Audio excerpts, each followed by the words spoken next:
What is going on, people? What is going on? As you already wait, Mike. Wait a minute. Hold on. I did this wrong. I did this wrong, right? I got Yeah. yeah. Hold You on. did. Let me do it right. Yeah, you did. Yeah, we're gonna do this right, ladies and gentlemen, boys and girls. What it do? It is Thursday, which means this is the 6-man convo. As you already know, I am your host, the debonair 6-man K Styles. And as you see to my stage left, as you already know him as the mad scientist, the enemy of the state, Mad Mike Sports, bringing to you that Atlanta Falcon talk. 2/3 of the heavy hitters, 2/35 of the unholy alliance. Yes, there's 35 of us. Oh yeah. So they already know when this music come on, I gotta give my radio talk voice because you already know this is about to be a good show tonight. So while I'm doing my radio voice, I'm gonna go ahead and do what do we do with Mike? We got 3 letters for him. What are those 3 letters? Real. Roll call. You got to add that little snare at the end so they know what the deal is. No games around there. And today's roll call, for all the lovely people that are watching, it's gonna go to YMOF Jamal, Joseph Thornton, Floyd Donnelly. We got the professor in the building, Noah Tyndale, aka the NFL Street Guru. You make sure you go check his videos out. Show some love over there as always. We got Sean, the RC mechanic. We got Bobby Boys on 3. We got Workflow Dre, Emmanuel S. Robert Ponder, Raymond Elder, Rakondo. What is happening, homie? Y'all make sure y'all show him some love as well. D. Coleman, Ray Fitty, Big Sam in the building, Cookie by Nature, aka Devontae. And the last couple ones we're gonna give to ATL Leo, Millie Mills, and Dwight Thomas. 3, 2, 1. Okay, it's supposed to cut off. All right, there we go. A menu popped up on my screen. Okay, what's going on, man? As we already know, man, tonight's show is going to be a good one. As you know, the title of tonight's show is The Atlanta Falcons Will Exceed Expectations. You see, I put the emphasis on will. So, and I know a lot of people talking about Falcons open practice tomorrow. Unfortunately, I'm not going to be able to make it. Got to go to work. So, I can't make it. I wish I could, but I couldn't get the day off. So, but I'll be there in spirit. I might come in there like Shawn Michaels at WrestleMania. You might see me come through the roof. You don't know. Oh, Tony Wright gave me a new nickname. He called me the author. Oh man, Money Man Mike, that make it sound like a porn star or something. Money man. At least he didn't call you Money Shot, Mike. That'd have been some bullshit. Right. All right, y'all. The title of tonight is I was about to say that'd be some bullshit right there. But as I put the emphasis on will hit the expectations. And the reason why we're doing this show tonight, because we actually got a couple questions from a couple of you fans. This is why I always say you leave your questions because you never know when we're going to use them.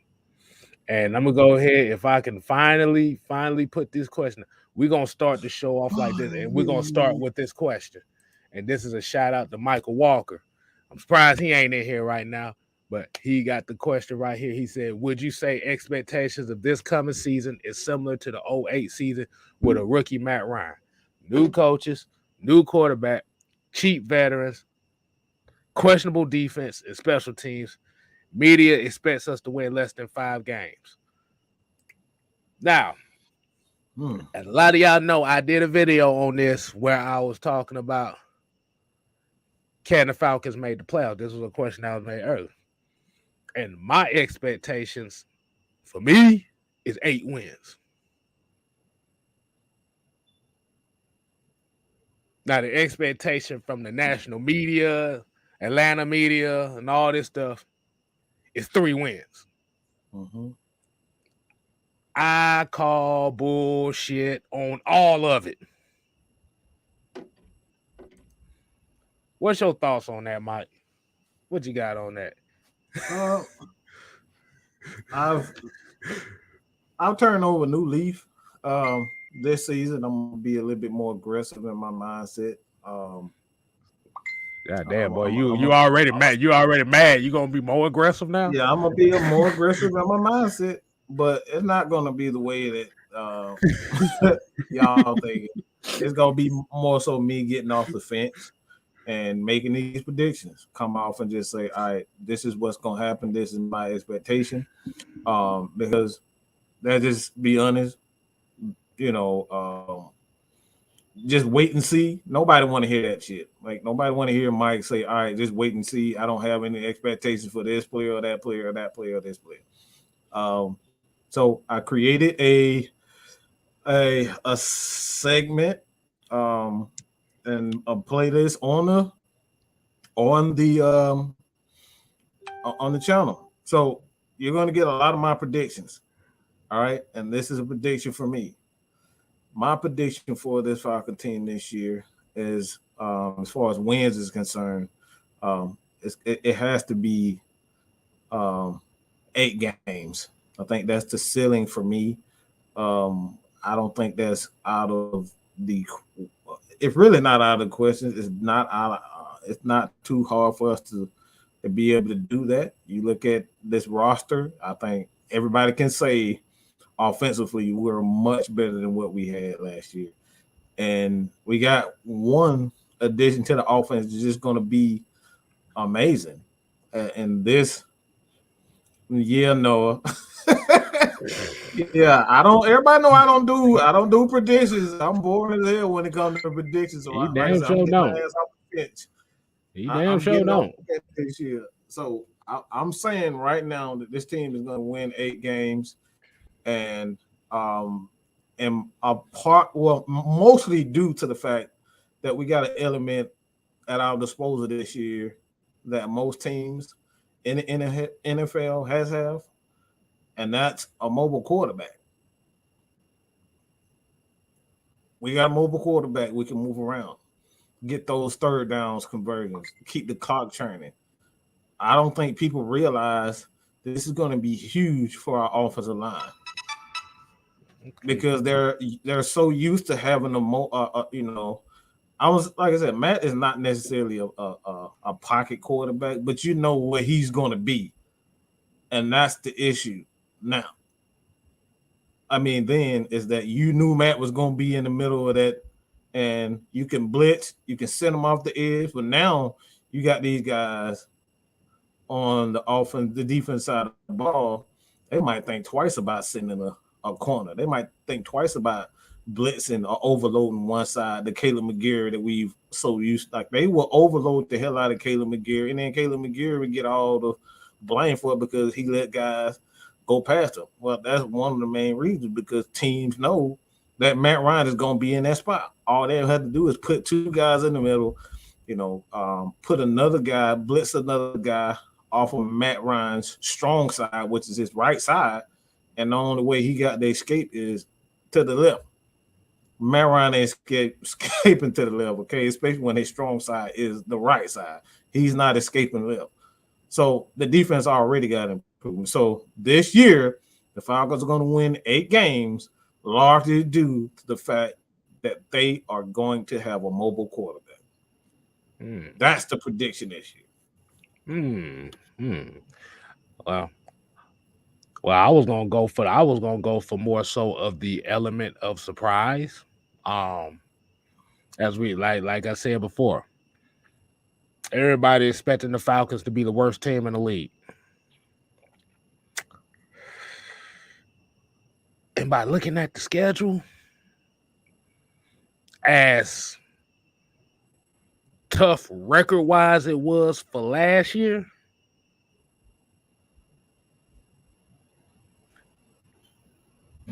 that doesn't mean anything for 2022.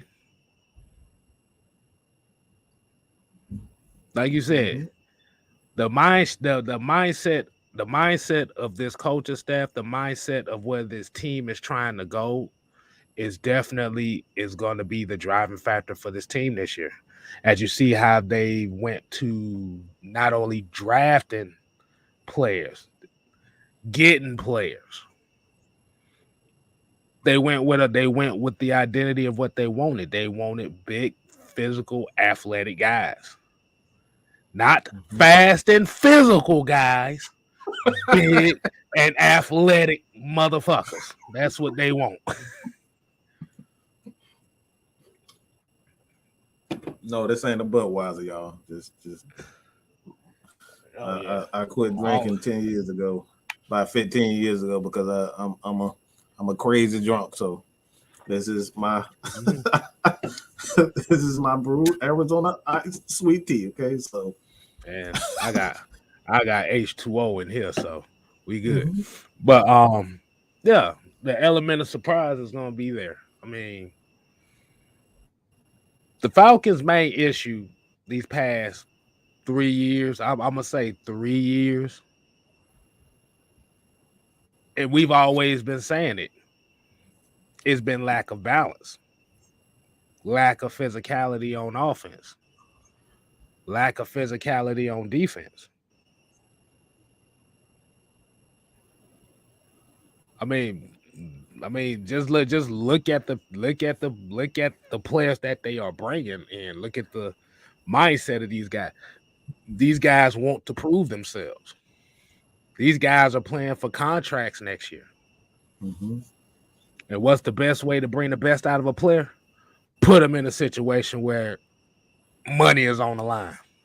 Oh yeah, that sense of urgency. The sense of urgency is there. And bruh, 3 wins, 4 wins, 5 wins. I could see them getting 5 wins by week 9.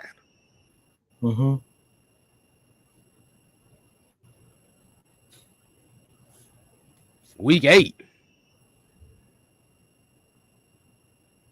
I'm just saying. And it also doesn't hurt the fact that I have a gentleman's bet on this as well. So yeah, Falcons. Yeah. I forgot about that. Yeah, gentleman's bet going on this thing right here. Falcons got to get at least 7 wins for your boy 6-man K-Styles to make some money off this season. So hey, I'm waiting on that. Money. But let me ask you a question. On that, and I kind of alluded to it. Is what makes you feel comfortable that they can get 8 wins besides the mobile quarterback? What else do you see? Dane P's ability to create something out of nothing. Last year, let's just be honest, we had nothing, but it was the Grady Jarrett show. Okay, Dante Fowler was an absolute disgrace to edge rushers that's getting paid over like $10 million. He's a fucking disgrace. I just call that what it is. He's an absolute disgrace. If you're a defensive lineman and you getting paid $10 million plus, I don't need to see you with less than 5 sacks and less than 10 pressures in a season. This dude was, like I said, it was an absolute disgrace to sit back and watch this dude get close to the quarterback and could never even bring him down. he would get close, but he would do some karate kick or whatever the hell he called, whatever the hell you want to call it. Hong Kong food. It was a kung. Look, we that boy doing them Luke Kane bicycle kicks out there.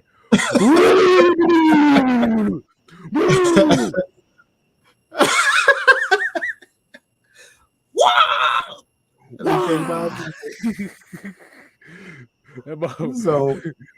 So yeah, I think Dean P's ability to make something out of nothing, because like I said, bro, we had Tyler Davidson and Stephen Means as our starters. Like, let's think about that for a second. Tyler Davidson was never a guy like that. He was a rotational piece even in the Saints when we picked him up. Question. Mm-hmm. Since you mentioned Hong Kong Fooey, and you said 5 sacks, did y'all know that Tad McKinley in 2 seasons, in 1 season, had more sacks than what Dante Fowler gave you in 2 seasons? And speaking of our number one troll, we see him in here, so he came right on time. We still need them damn dreads, okay? Need them dreads. We need you to get on the show too, man, one of these days, so you can talk that, so you can give us some knowledge on what we don't know. Oh, that nigga won't. My bad, damn. I just said it. The motherfucker won't show up. Yeah, that motherfucker won't like me because I gave his ass the business. Okay, I think we all did, but yeah, Tweety Bird, all that. Like, yeah, I don't think he'll like me watching our videos. Right. Us. But definitely, I'm about to say, if that's the case, I think they probably would have wished they'd have still kept Tat. But the problem with Tat was Tat couldn't keep himself on the damn field. Oh, that's the problem. His injuries. Right. That's what really got him cut for the Falcons. Right. And the fact that who was it? Allen Bailey was ready to slap the shit out that motherfucker for getting his ass thrown to the side. Bro, man, yeah. But yeah, man, that like I said, yeah, defense, they got a little bigger. They put a lot of emphasis on this secondary this year. They put a lot of emphasis. Now in free agency in the secondary, pass rushers, linebackers in the draft. So they got something. They're comfortable with something on this defensive line. But let me ask you this. Bless. Ooh, Lord, man. God damn. I'm about to say they taxed Tweety Bird fingers, then gave you the sniffles or something. So let me ask you a question. And I know there's a couple names out here, as we all know. A lot of folks know Akeem Hicks signed with the Buccaneers.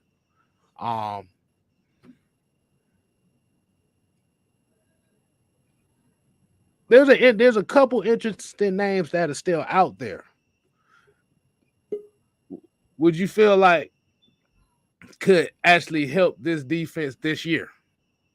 What 2 names I'm talking about? I'm talking about Eddie Goldman and Ndamukong Suh. Ooh.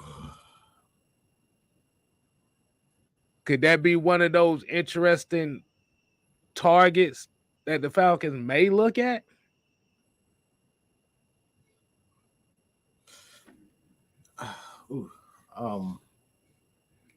I do like Ndamukong Suh because he represents exactly what we want on the defense side of the ball.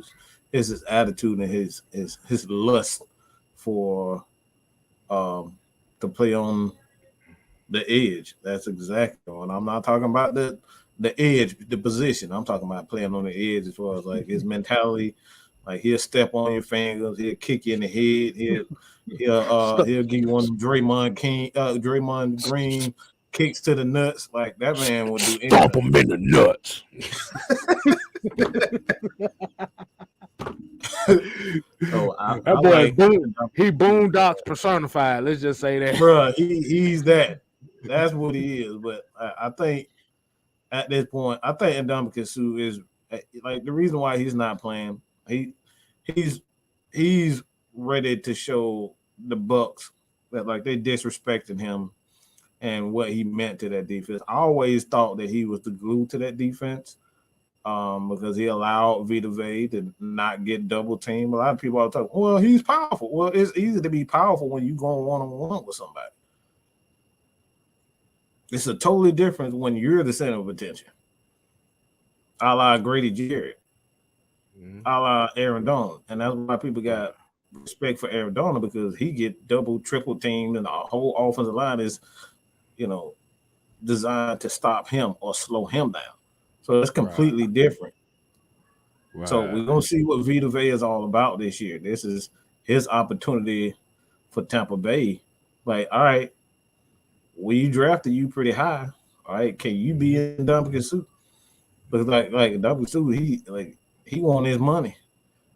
Okay. He want to be. I don't even think it's about money with him. I think he wants his respect. And I don't, like me personally, I don't think Ndamukong Suh got this respect that he should have gotten in Tampa. And that's just me from looking inside out. Okay. Well, ladies and gentlemen, we got one of our special guests coming on right now to give us his thoughts on Falcons expectations and can they meet them. You may know him as, well, let me sing the song. You can call on Tyrone, but we call him OJ. We call him OJ. Look, it's summertime. Hide your wives, hide your daughters. It's summertime, y'all. Wow. I just want to I'm putting a warning out, Mike. If I see your daughter and she look bad and she's of age, I'm shooting shots all summer. Just so y'all know. Just let y'all know Tyrone is officially about to be 21 this year. So yeah. Oh yeah. July, y'all. July. I might do a drinking stream. You know what? At this point, I'm legal enough to do a drinking stream. I might do a drinking stream now. Like this shit. We getting somewhere, y'all. We getting somewhere. But what's up, y'all? Hide your wife. Hide your wife. Hide your daughters. It's OJ in the building. Like D. Coleman said, OJ Pippin. Oh man. But yeah. Like I said, what do you feel? What do you feel like the Atlanta Falcons will exceed the expectations of 5 games? 4 games? I think when I first remember I told y'all when I first saw it, I felt that was just disrespectful. Because you coming into a season where you think that the Texans and the Chicago Bears and teams that really don't have a foundation built are going to be better than the Falcons, who are a team where we've seen this foundation being built since last year. And when you look at the offense, you look at what we did in this offseason, we didn't go, well, biggest name was Casey Hayward, if we're going to be honest. The biggest name was Casey Hayward. Right. So, but look at the guys we went and got. Damian Williams is a good running back. No matter how we went, like that, he's a Super Bowl winning running back. He was a really key contributor to that team. He should have won Super Bowl MVP with that game. I'm just going to be honest. He should have. So the O-line is going to fight. They going to have the O-line. Like I told you, don't do it. Drinking streams aren't worth. He was talking so slow. He already talked slow, but he was. Noah, I'm doing $5. I'm gonna make my drinks every 5. I feel like it's gotta be like $5 a shot. Like you ain't just gonna make me drink. You ain't just gonna give me $1 and I'm gonna take it. I'm about to say if y'all ever remember the Kung Fu movie Drunken Master when he had old Sam Seed. Let me get some of that white lightning. My birthday's in July. At this point, in July, when we get to July, Well, okay, I got it. First preseason game, I'll make it a drinking stream. First preseason game, I'll make it a drinking stream. Nah, I that's will sit on here with y'all, watch the game, and drink the whole game, and just answer questions. all right, But all right, motherfucker, don't get too drunk and get mad at the screen and shit, boy. You gonna see Tyrone come out. He's like, I'm Tyrone, and I'm here to fuck your bitch. I get high. I don't know if I'm gonna get high to the preseason game. Now that Saints game, I know y'all probably won't see me that whole day because I'm gonna be so fucked up. But that first game of the season, yeah, y'all might not see me on the post game show. But I think it felt disrespect. I feel disrespected that was the line they came. Like, Vegas don't know football and they don't know sports, but to come out and say we're going to be one of the worst teams in the league, like Jacksonville is sitting right there. Like, let's be honest, you got a lot more teams in this league that's sitting there that don't have nowhere to go, that don't really have a foundation, and it's going to be some teams where they done threw away their picks. Where like Houston ended up getting lucky. And they got some of their picks still, but when them two trades, when they got it Tunzel, that helped them a lot. So I mean, you're looking at teams where they're not set to be good for the next couple of years. I still don't think the Jets are going to be good next year. Really and truly, I feel like people are giving these Jets these high expectations. I think their defense will be good. But Zach Wilson is not just going to come out there and throw for 3,000 yards off rip. This is his second season. We saw him struggle last year. You don't think he's going to struggle this year? He is. So you're going into this season with a veteran quarterback, with a backup quarterback that is a rookie, but everybody's telling them, and he's a vet. He's acting like a vet out there on the field. He's being the leader in the locker room for all the rookies. What do you want? Like, I mean, if you're an analyst, how can you look at this team and be like, yeah, they only gonna win 5 games? I just don't see that. I don't see how you can say that. We're gonna win at least 9. In my eyes, I feel like we're gonna win 9. So, let me hold on. Let me ask you a question. Do you think the expectations are low because of the fact that they drafted players that they didn't draft players people wanted? Do you think that? Oh yeah. Do you think? Yeah, if we would have had Justin Fields and Jordan Davis and the damn Georgia alumni squad, they have us going 12 and 5 every year. We'd be like 16 and 17 and 0. We would have had the Georgia alumni squad. So, and I blame the fans on that too, because I'm a homer. I'm a homer for real. Y'all know I'm a damn Georgia fanatic. I'm a more Georgia fan than I'm a Falcons fan. Y'all might sound crazy, but that's the damn truth. I'm a Georgia fan before I'm a Falcons fan. So, I understand why you want those guys on the team. We've seen those guys be successful in college, but that doesn't fit our scheme. That doesn't fit what we want. And now, like Scott said, we could have took Jordan Davis. We would have been excited with Jordan Davis because he fits. But you can't just expect us to keep going and going and going and going to get Georgia players. It's just not going to work like that. And I feel like that's a thing where it's weird. Where you don't draft what people want, you're the worst organization in the world.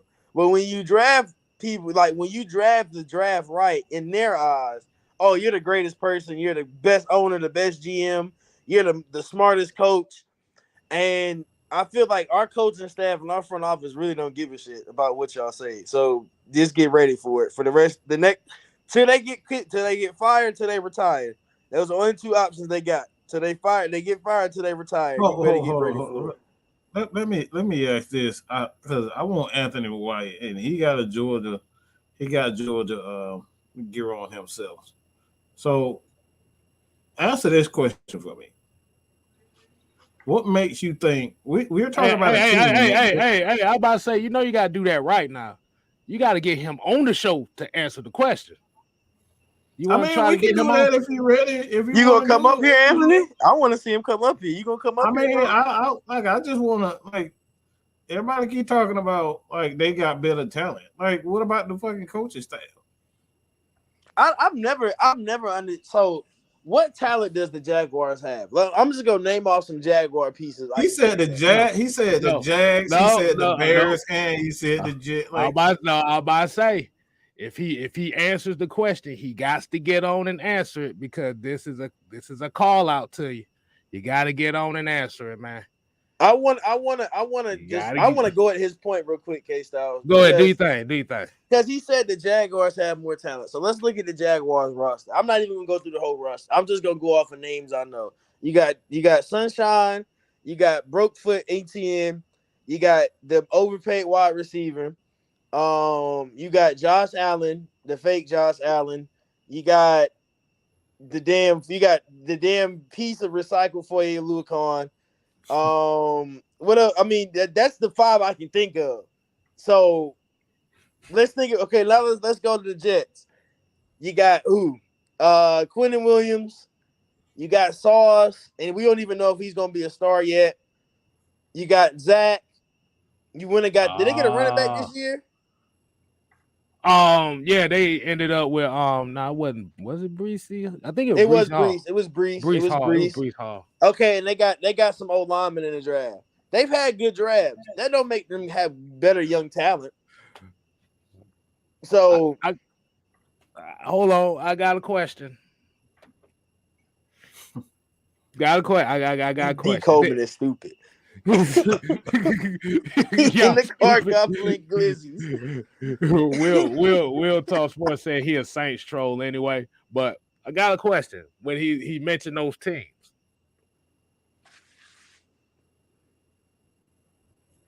when you talking about the top 6, 7 teams in the NFL, if I remember correctly, most of them in the AFC. Am I correct? Yeah. You like? Yeah. Top 6 is in the AFC. Yeah. How many in the NFC? Top 10, I say the bottom 4 is NFC. The bottom 4, right? We lost a lot of talent. So, yeah, I say the bottom 4 is the NFC. Okay. So, you see where I'm kind of getting at this with? You see, y'all kind of feel where I'm going with this? Mm-hmm. Mm-hmm. The power structure to move to the AFC. It makes it a lot easier. Makes it a lot easier to make the playoffs. Makes it a lot easier. When you got So by saying it like this, by those what words, is legitimate. No. Let me finish this off. So by legitimately saying this, you would expect Jacksonville to be a contender within the next couple years. They have to be. To be competitive, they have to be. No. From what his standards is, it's contenders. Because the only reason why everybody's saying the Jets is because of Sauce Gardner, Garrett Wilson. I forgot about Garrett Wilson went there. Damn. And Brees Hall. So they're automatically going to put them up there in the quote-unquote playoff hunt. 2.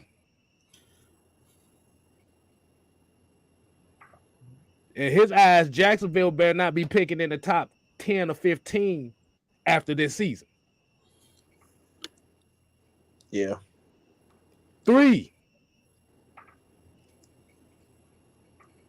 Instead of saying, I know we're going to win less than 5 games, tell us what will happen if they win more than 7 games. We in the playoffs if we win more than 7. This ain't just to him, but this is what you will say to certain people. But go ahead. Tyrone. I like Noah's point. I like how he said, but we beat Jacksonville at our worst. Really and truly. We did. Right. Go ahead, Mike.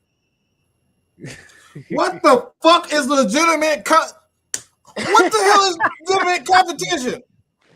Wait. Oh, People be saying all this goofy ass shit. What the fuck? Is everybody supposed to be Michael Jordan?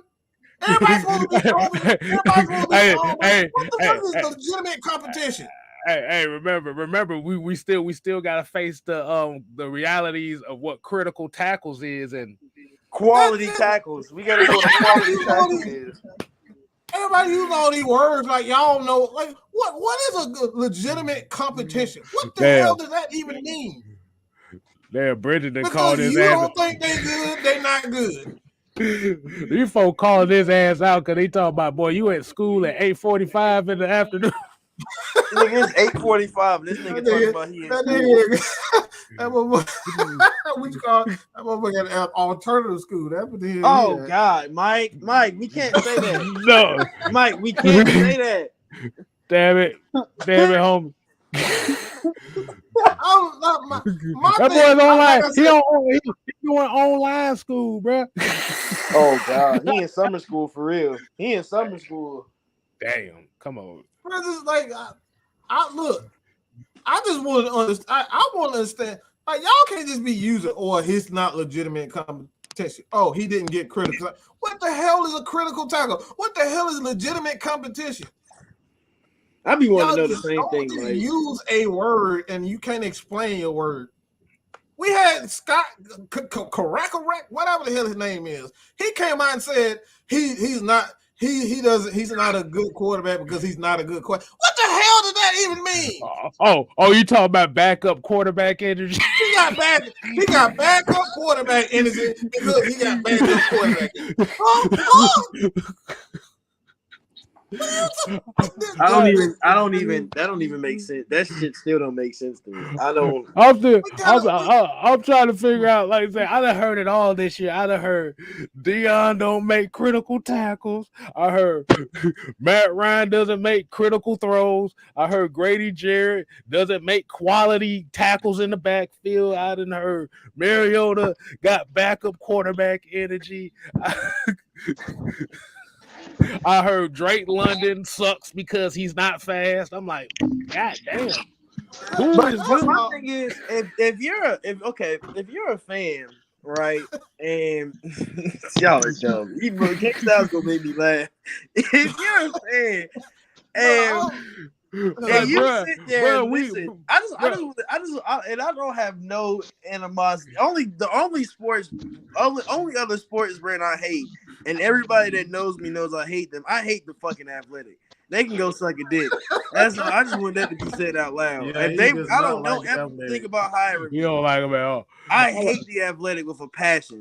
But one thing, if you're listening to these content creators other than us, I know y'all do. Y'all don't have to lie. I know y'all be going out there. Y'all be cheating on us. I know. Y'all be going out there listening to them. And y'all see them say stuff like that. Why do y'all not question them? Because I feel like y'all just be liking tweets to like tweets. Like, they should not be having 100 likes on some dumbass shit like that. What do y'all be liking? Y'all just be seeing tweets and just be liking it? Like, I want to know what y'all thought process is when you see tweets like that and don't get an explanation for it. They just be tweeting random shit out.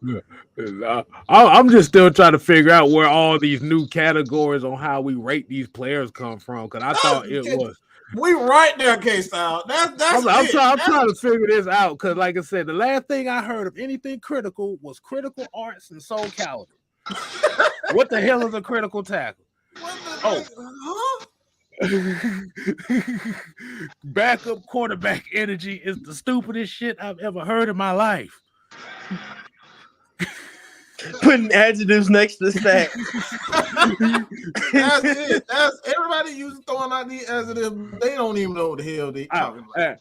I blame Skip Bayless because he started this shit with. He just be saying shit. I thought I was the only one that be noticing that shit. He started this shit.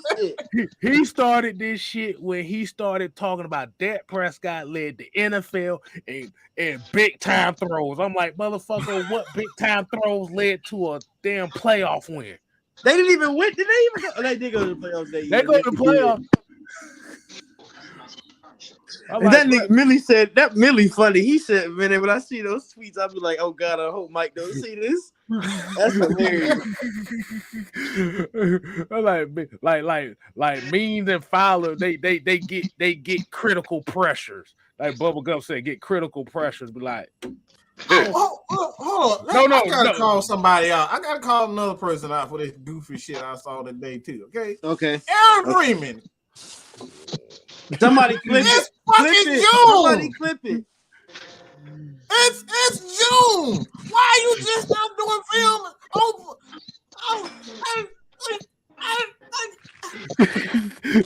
God damn it, Mike. You doing film work on Falcons rookie class?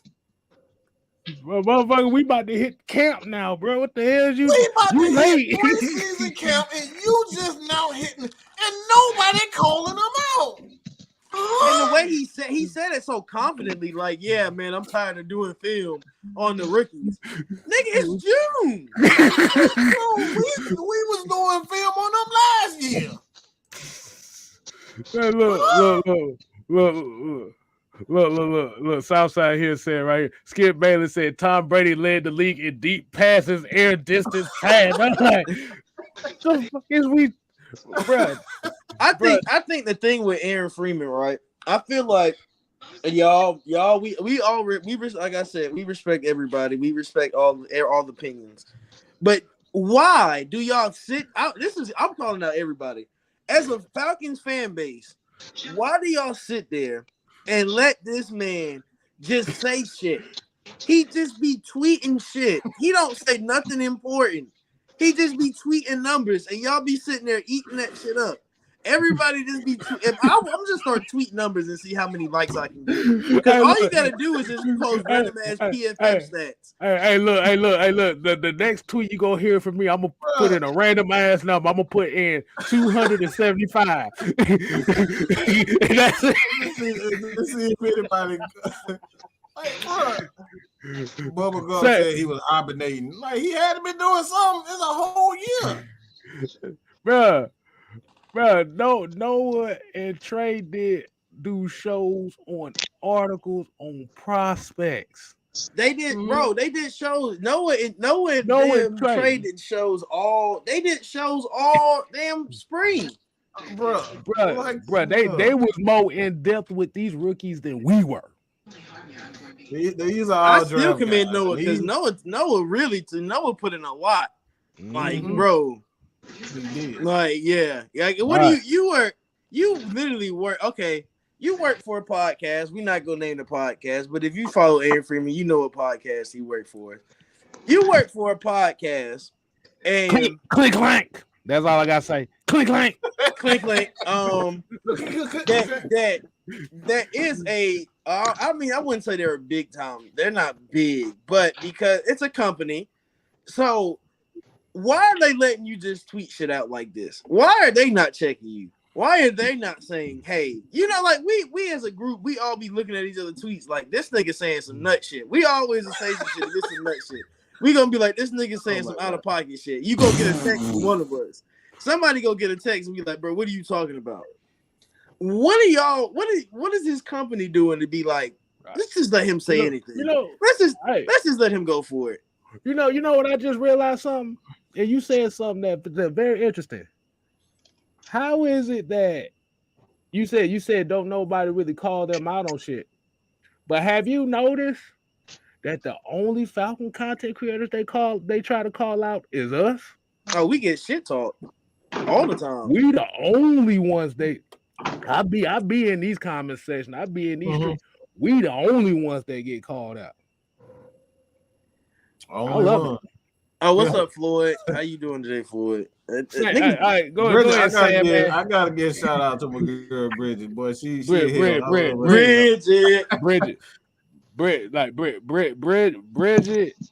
Joseph, boy, them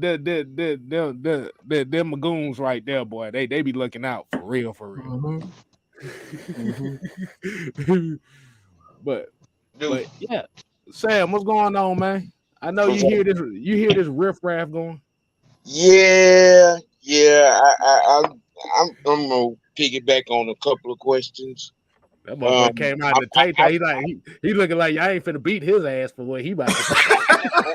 I've gone around Come here in look like a mini Hulk in your ass. That motherfucker got veins and shit, motherfucker. About to get down. I'm telling that OG Sam, bro. What the hell is bag of energy? Bro, I'm trying to figure that out. I've been watching pro football since I was 6 with the Steelers. Okay. I ain't never heard no term of backup energy. Okay, that all right, and like I said earlier, y'all gotta just stop being disrespectful. Just stop. Y'all being disrespectful to this coaching staff. You're being disrespectful with these asinine ass damn predictions.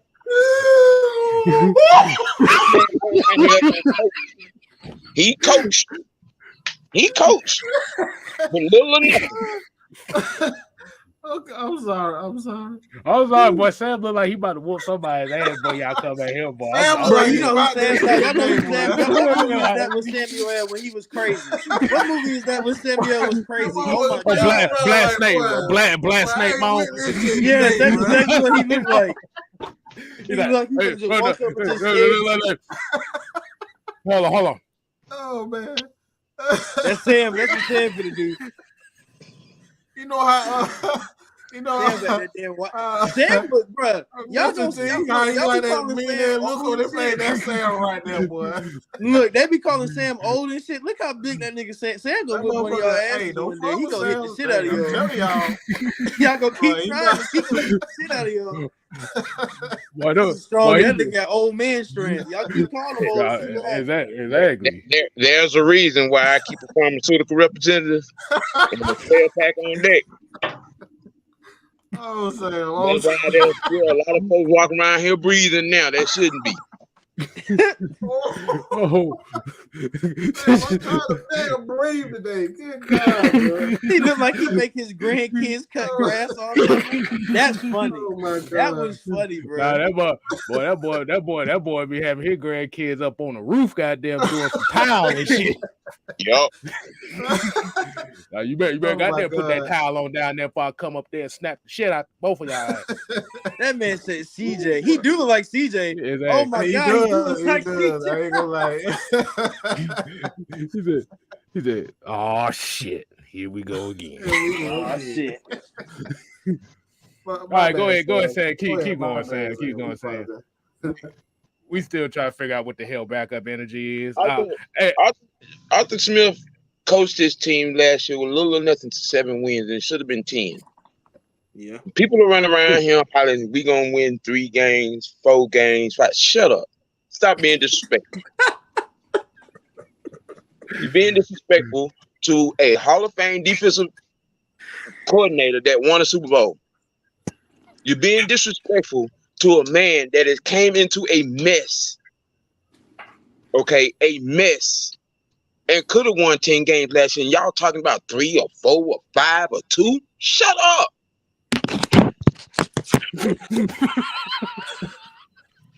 Oh man. You got this damn chat roll, boy. You got this chat boy lit up, bro. Boy, that boy look like he about to pump a set of 12 on y'all ass right quick. Y'all sound stupid as hell.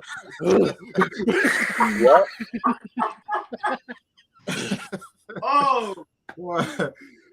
I mean, let's take a real good look at what happened last year. Our receivers got their ass beat. We got punked at the line of scrimmage. We went out and signed a starting 5 and 2 6-man off the bench, and y'all out here talking about who runs who's too slow. Man, everything is 6'3" or better in that receiver room. Mm-hmm.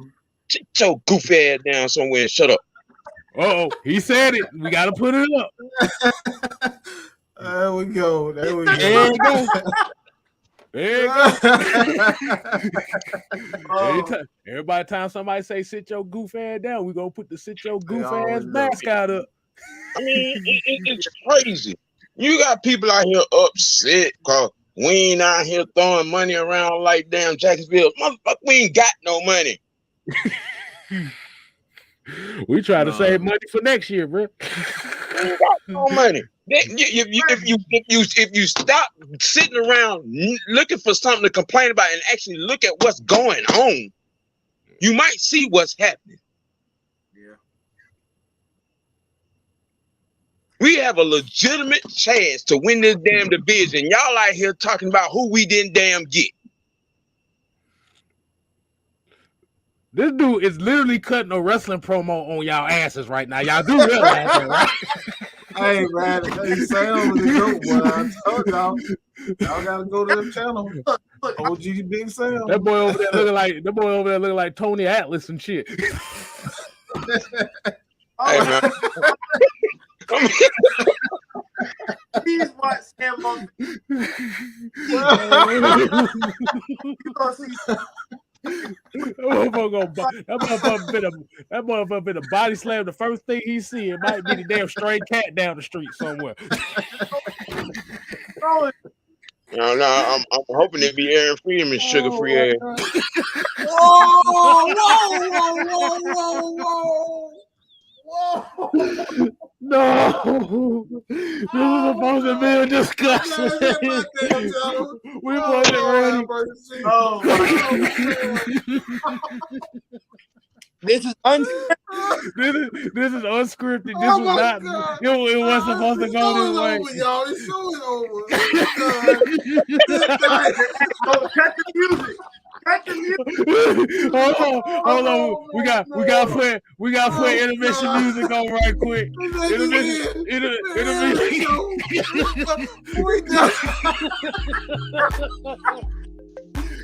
Wait. Hey.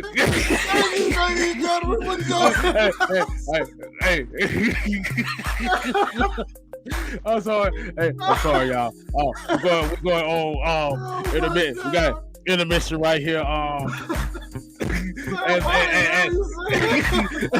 As Joseph Thorne said, man, this was pre-Friday Night Madness. Oh my God! On a Thursday. Tyrone got this. I got. Tell me if you want merch. Oh my God! As you see OG Sam with the blunt. You see Tyrone with the hoodie on.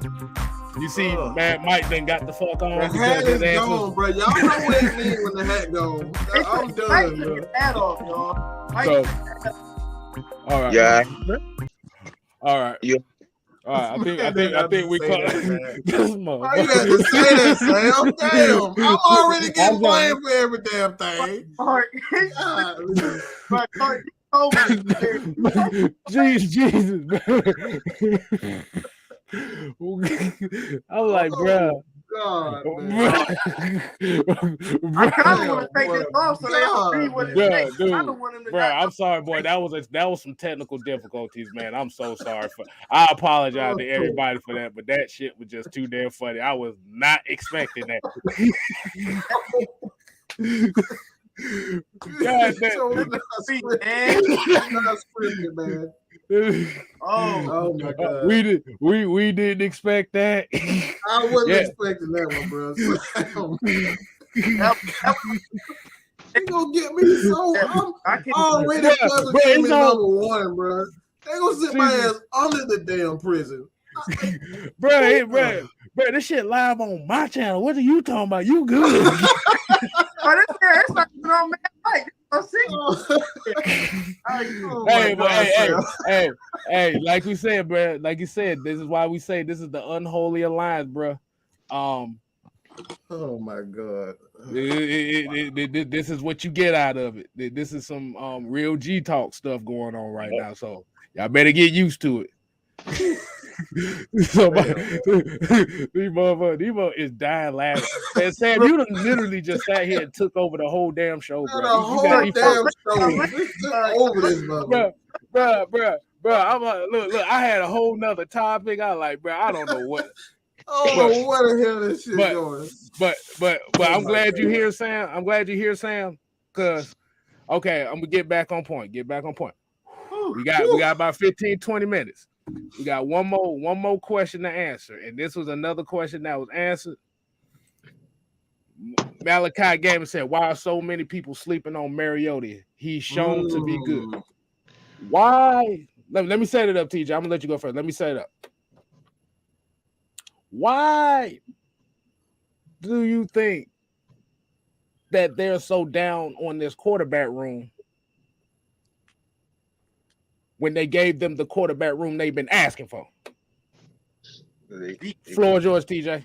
Go ahead, start. Kick it off. I would just come out say we don't got skills in the quarterback room.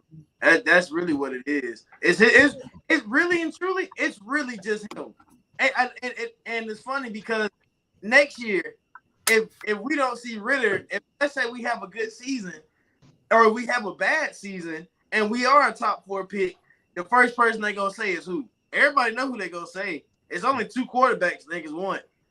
And we have this Falcons fan base as Alabama fan. Bryce Young, and CJ Stroud, which CJ Stroud does not fit what the fuck the Falcons do, and Bryce Young, no, I'm still not sold on him. I'm not sold on him or anything. First off, look, as much as y'all was talking crap about Hutch and how bad he played versus Georgia, talk about how bad Bryce Young played versus Georgia. Talk about how bad that Alabama team played versus Georgia. Let's not just consider that Michigan team like it was just that bad. Look at how bad Bryce Young played that game. He had good moments, but when that nigga choked, he choked. He was sitting there like Reggie Miller. He was choked out. So I don't need y'all to considering that we need to go get somebody that just got beat by Georgia. And y'all said Aiden Hutchinson wasn't a good top 5 pick because he got beat by Georgia. So what's the difference? So hold on. You just said something there. They said Desmond Ridder looked bad against Alabama, right? Yeah. Bryce Young looked bad against Georgia. CJ Stroud ain't played against neither one of them teams. And we know, and I watched CJ Stroud lose to Oregon without Kayvon Thibodeau. Whew. Without him. Wow. So let's talk about that. Let's talk about what Ridder has done and what Ridder did to Georgia. And mind you, Ridder could have beat Georgia. Ridder should have beat Georgia. Georgia should not have won that Super Bowl. We should have lost that Super Bowl. They O-line gave out at the end. Lorenzo Carter turned into not Lorenzo. It was Ojulari. So let's talk about what these quarterbacks next year can do because we've both seen them suck. I've watched college football all last year. I saw Bryce Young struggle versus Auburn. I saw his Heisman moment. I watched his Heisman moment live. He sucked versus Auburn. He literally couldn't score. He literally scored in the last moments. He only won that game because Auburn defense burnt out. The only reason he beat, only reason Ridder lost is Georgia. Didn't your cousin get kicked out of that game too, if I'm not mistaken? No, he didn't get kicked out. He got kicked out versus Georgia. That's the game. Okay, it was Georgia. Yeah. It was he Georgia. might I know some way somehow he wasn't on the field. I don't remember why. I just know some way. He got a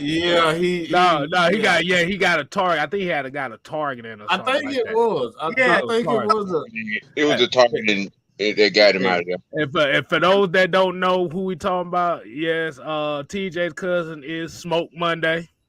My last name is Monday, y'all. I feel like y'all should have known. I'm not buying the same.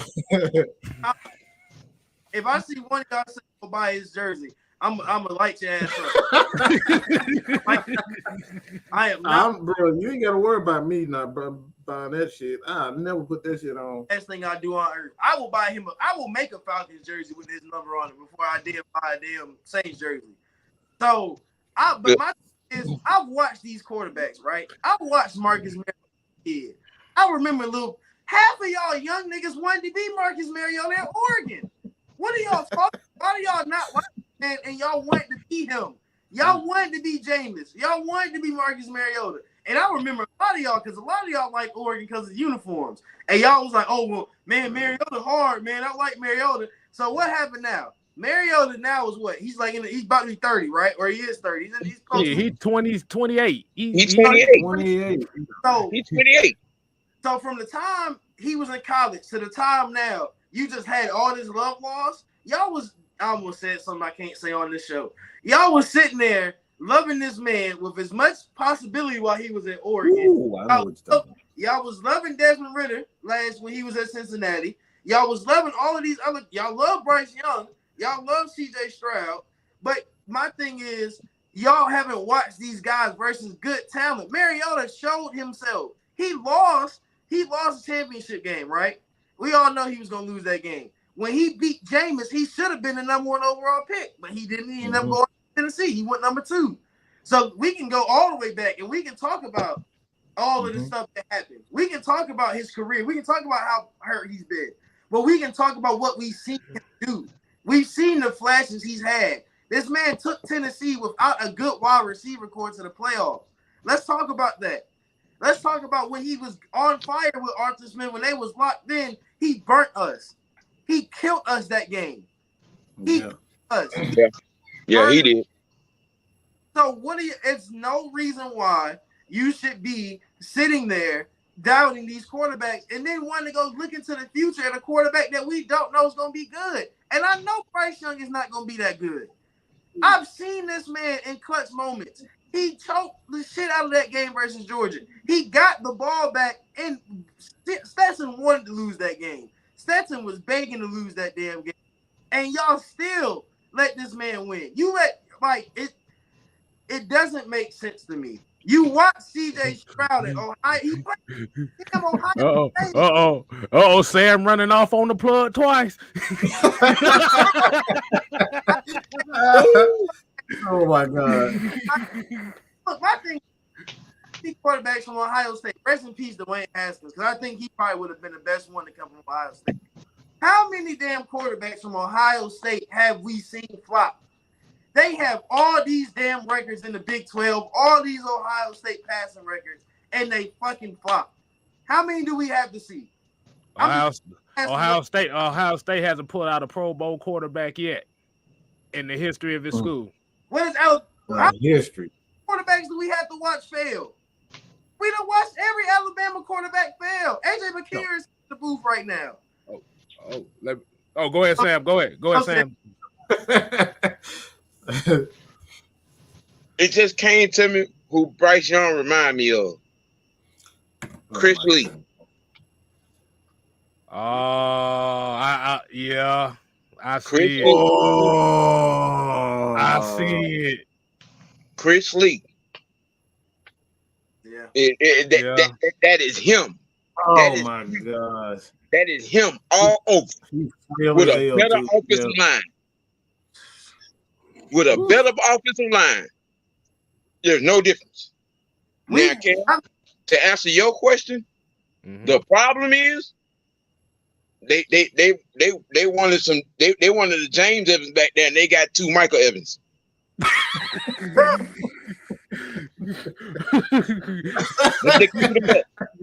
They just keep it a buck.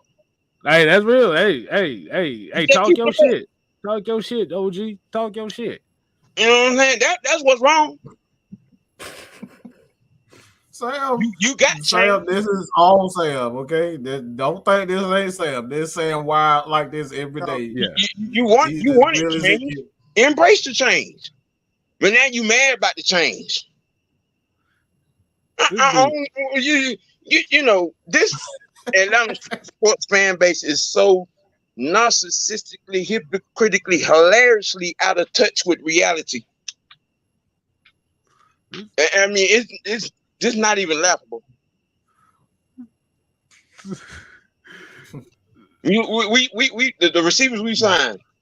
Okay, Arthur Smith is telling you who's gonna start. He's picked up 2 receivers that Mariota played with.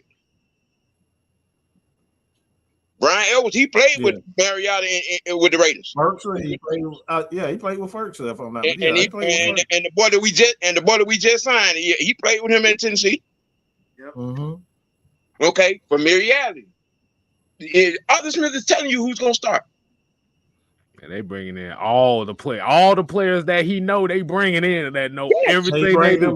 But my thing, you know what? But Sam, you said something earlier that really caught my eye. You said we went and got a 6-man. We went and basically got a damn basketball team. Yeah. Mm-hmm. I think Mariota said it, or I might have been Charles London. One of them said it. One of the quarterbacks said it. When you got a wide receiver room that big, it doesn't matter about speed. It doesn't matter where you place the ball. Because one thing about them big guys, they're gonna go up and get it. It was Brian Ellis. Yeah. It was Brian Ellis because he said this offense is made for big receivers, and we're out here having fun. Yeah. Yeah, we got some big receivers. Y'all they just sleep. The people are missing the boat because they're sitting around looking for something to nitpick or complain about or say this ain't right or that ain't right because we didn't go pick up the player you wanted or we didn't go draft the player you want. There are several seats in the corner. We got a good supply of dunce hats.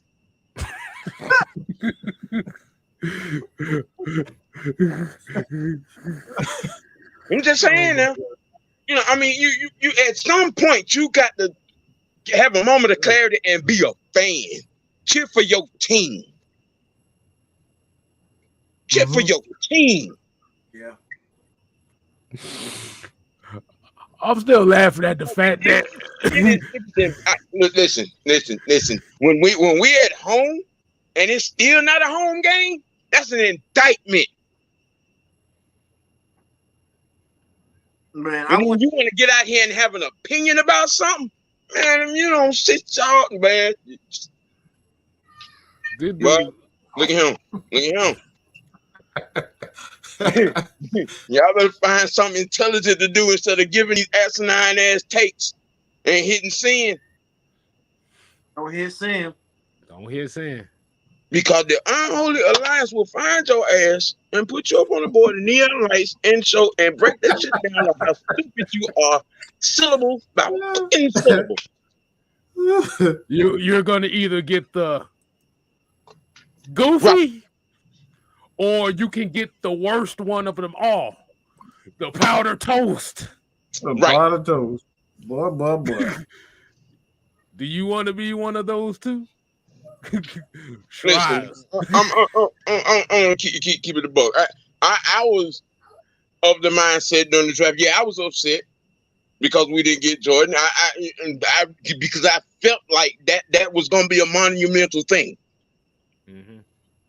But like Mike always say, when you take your emotions out of it, when emotional swelling goes down, as I like to say, and you look at the totality of the pick and the picks afterwards, and they got their guys, man. They got their guys. You can't say in any of those picks that none of that didn't fit. That you couldn't see them that player or that pick fit in some kind of way on this offense or the defense or making some kind of impact, even in the special teams. What do y'all think about this comment? It's true. I'm not gonna shake my head towards it. It's true. It's like if you're a fan of the Falcons, it's a curse. Look, you're a button of the joke on every joke. Let's be honest. Every joke. Oh, you no matter what fan base. Oh, you a Falcons fan? Damn, what happened in the Super Bowl? I don't listen, man. If you ain't sat here and seen Bobby Hebert in a Falcon uniform, you ain't seen curse. Yeah. like y'all don't understand. Sam got like OG. Like Sam been a Falcons fan since the damn Falcons was in Atlanta. So y'all before I was born. Before I most of us see it. I've seen every quarterback from June Jones to now. Yeah. Like, look, I'm about to turn 21. Sam is damn 3 times my age. Don't put me over 60 yet. Did you see the vein in the deal? Did you see the vein come out when you said that shit? Sounds like, I ain't have that. Hey, that boy gave that look like. Don't do it. Don't do it.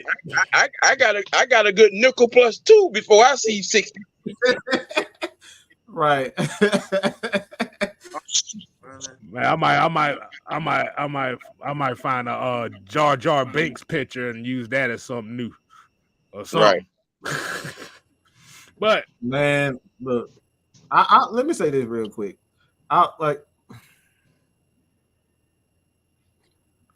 It's okay to be positive, and that's the thing. I wrote a tweet early day, and it's ironic that we're actually talking about it, and that's one of the things that I've noticed. It's like we're the bad guys because we actually want to be positive. We want to look at our team in a different light. We don't see that everything is terrible. When you start saying stuff, start saying stuff nice about Arthur or Terry or Arthur Blank. I should have just said Smith and Blank, but when we start saying something positive about it, it's like, what are you doing? What you mean? You crazy? Wow! Like, why is it okay to look? It's okay to talk about bad shit all the time, but when we start believing in something, we start believing in teams, start believing in our head coach and our GM. We're idiots for actually believing in team, and it's not like we're saying that and the biggest thing is that, and you go after this case times, like the biggest thing after like this is that we're not saying we're going to win the Super Bowl. We've said this time and time again. We just expect this team to be much better. Why is it bad for us to say the team's going to win 7 to 8 games?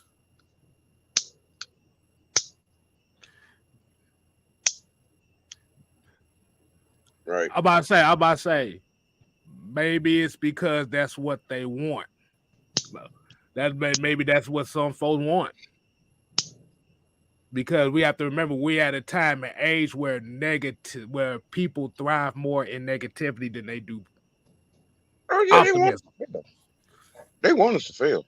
That's why when you always see stuff online, when you see all the stuff that blow up, all the trending stuff, all the stuff people talk about, it's always the stuff that's in the negative light. That's what I said. Being realistic is easy. That's the easiest shit to do. Being optimistic is the hardest stuff to do, especially when it comes to the Atlanta Falcons. Because we have to remember at this standpoint, even when the Falcons were winning, it was still a bad thing to be a Falcon fan. Everybody can talk shit while they up. Oh, y'all don't remember them days. I do. Everybody. No, I'm not talking about you, but I'm just talking about certain folks don't remember them days. No, I know a lot of folks don't remember that because they don't want to. Mm-hmm. Like, we was winning that year. 2016 was a great year to be a Falcons fan. But I was in high school in 2016, and I was getting roasted for being a Falcons fan. No matter what, I ain't care when the week after. Shit, still talking shit. You still ain't won a Super Bowl like that. Look. My mom stay right there. I'm in the apartment with my mom. My mom stay right there. She a Giants fan. You don't think I get shit talked every day? Every day. You know how many rings they got? You know how many rings? Look, Alabama fans be tagging our ass. Look at this statement right here. We are our fan, like I said, we literally have a divide in this fan base from one side being optimistic to almost 60% of it talking about how bad we're gonna lose. I'm about to say at this rate, boy, and for all people that might watch soccer, at this point, the NFL might need to go with some relegation rules around here. Do y'all know what relegation rules are? I know what they are, but yeah. So for those that don't know over in the European soccer leagues, well, all over Europe, they have this thing called relegation, which is if you're the bottom 3 teams in the league, you get kicked out. You get demoted to the lower tier league, and not only do you get demoted, you lose money and you lose spots on your team. Yep. Mm-hmm. Now, if we had those relegation rules, would it make this fan base a lot happier? Not this fan base, but it would make those certain folks a little happier. It'll damn sure stop that tanking. It'll stop tanking. Damn sure. Yeah, that Quick, right. fast, and hurry. And look, we all talk about you take 3 teams away and we gotta play in a minor league. Y'all want to watch XFL football? That's what y'all Lord. See, and then like I said, because the thing is, and I always have this issue is why the hell are we looking at 2023? 2022 hasn't even started yet. They done already thrown in the towel. Preach, house. Preach. Why the fuck are we looking into 2023, bro? I'm just saying it like this. This is just a question that I'm just asking everybody. Why the hell are we looking at 2023 when 2022 hasn't even started? Cause they trying to get James Evans. But the James Evans, they won't look just like the motherfucker we just drafted.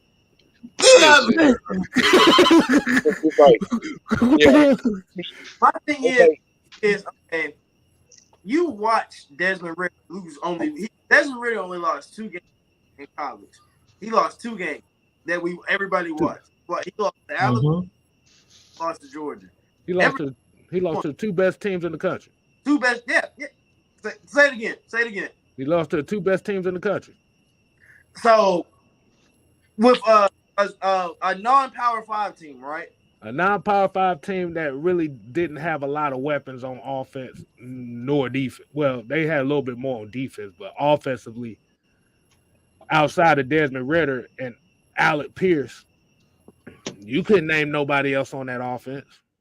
So you're right about that, but I equate that to their coaching. You know what I'm saying, being able to put them boys in and to make plays.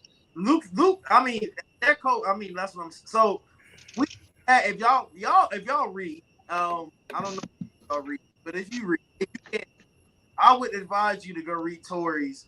Tori did a report on why we drafted Desmond Ridder, right? Mm-hmm. Ooh. Charles said he's a winner, right? That was the first thing he said. He's a winner. He said, well, but what did Scott Blair say, Mike, when he came on the show? When he called Desmond Ridder, he said that man didn't lose but 1. He said he only lost 2 college football games.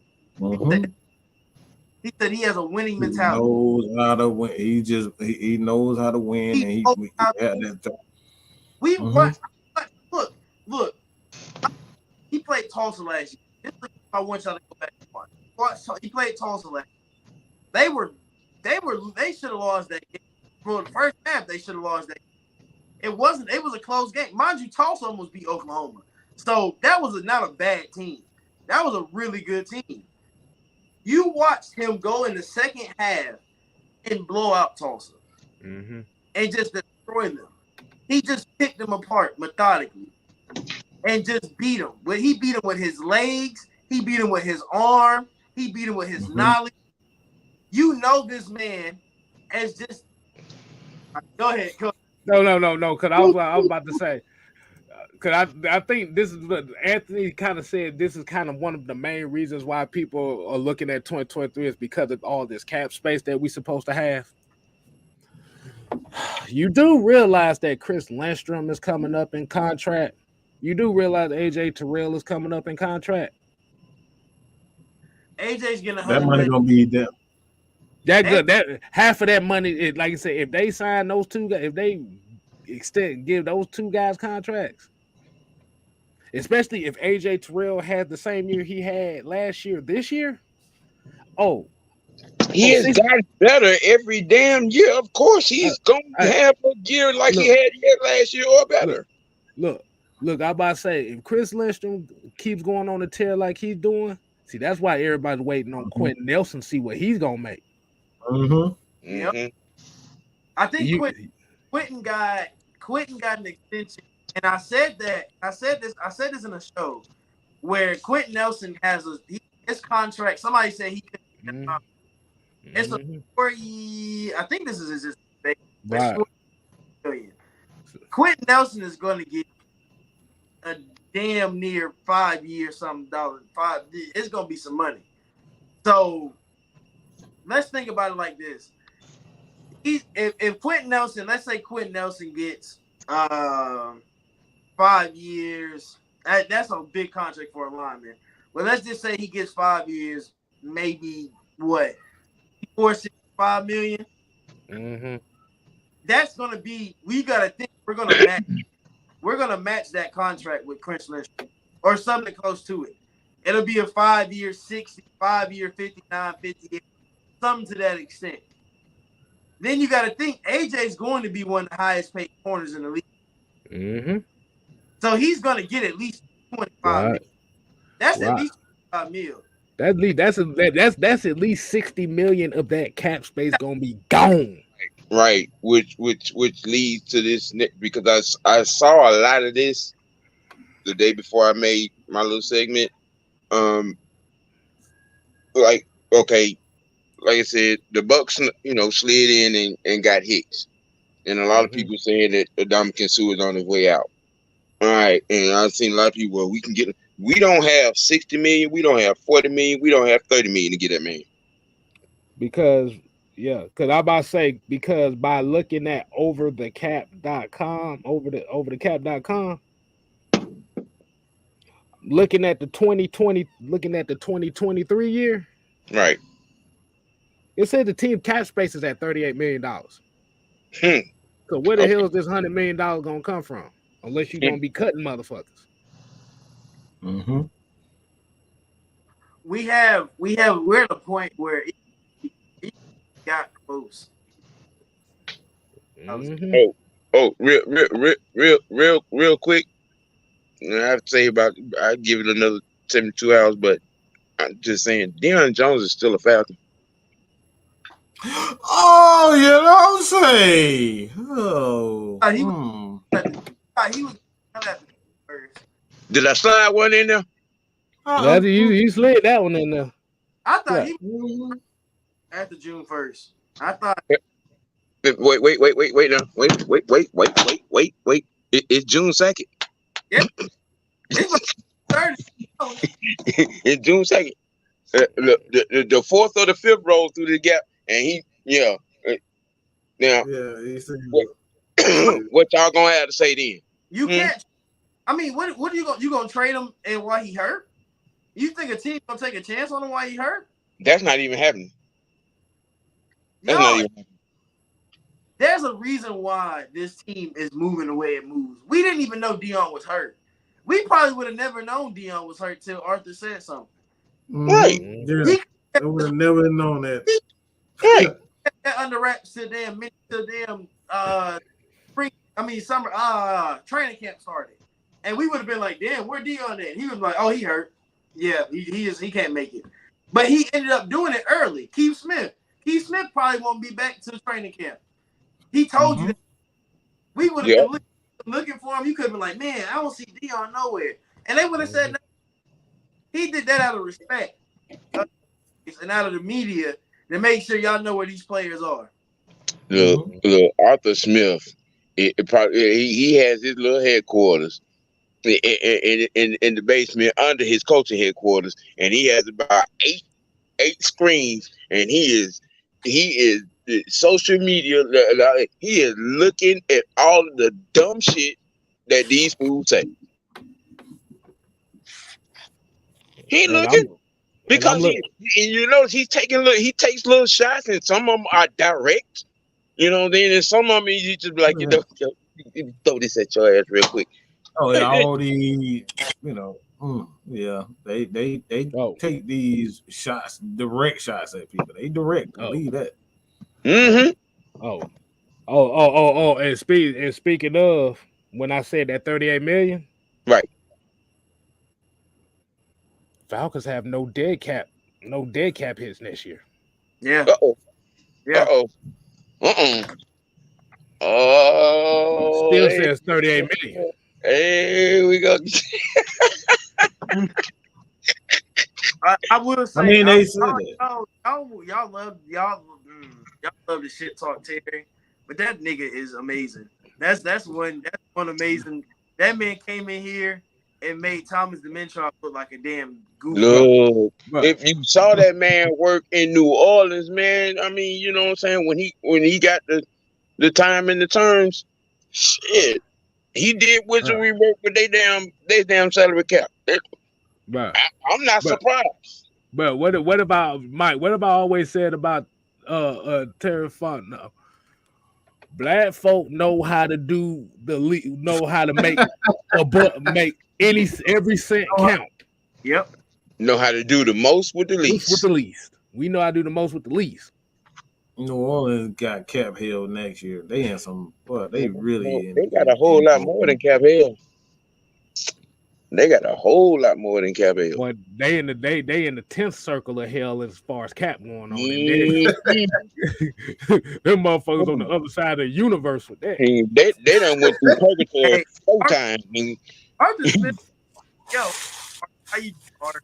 So if Arthur Smith is just sitting here watching, you know, like I just want to tell you I appreciate you for what you do. I just want this nigga to know, like, you know, I feel like y'all don't understand, like, they be watching little shit we do on Twitter. Y'all don't understand that, like, but oh yeah, they watch what y'all do. Like, they see how y'all be tweeting. Like, Mhm. they watch YouTube too. Look, because Mike will tell you when Grady Jarrett posted that video that he posted, and he retweeted. Yeah, Grady responded on it. He responded to a tweet that I put out there. And you be like, whoa. Attention. No, they be watching, bro. Yes, because they at the end of the day, other than their profession, they are natural human beings, just like we are. They have the pastime to do shit just like we do. Hell yeah, they watching. They watching. Yeah. They watching. And they know who got their back. Yeah. They know who got their back. They know who care about them, bro. Right. They know. Y'all are. They might not follow you. They might not say anything on y'all tweets, but I promise you, they read that when y'all be tagging them and you don't think they see that stuff? Mm-hmm. Don't be rude. I put it like this. Don't be rude to these players, because you ain't gonna say it to their face. You want to tell Deion Jones he suck on Twitter? Tell it to him when you see him on the field. You know,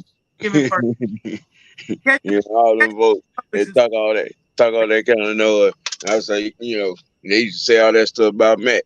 And I'm like, yeah, you can walk up to that 6'5", 237-pound white boy if you want to and watch what happens. And you forget he's from Philly. Okay, keep playing. Bro. Keep playing. Matt in person, bro. Matt not no little dude you be like, oh, I can fight him. That's a big man. Like, that nigga ain't small. Y'all be seeing him on TV and be like, oh, he just normal white. Nah. You better see Matt in person. When Matt walks you probably just let Matt walk. I did. Look, y'all let him walk up behind one of y'all and tap you on the shoulder. I promise you gonna run. Hey, let me read this. Depends. Let me read this about Desmond Ridder that I think is interesting. He said winning is contagious, and Desmond Ridder is a winner. Jones said it permeates the whole building because he's a guy who's going to have command of the entire locker room. He's going to demand respect as well. A guy like that, he's going to do absolutely best to hit his ceiling.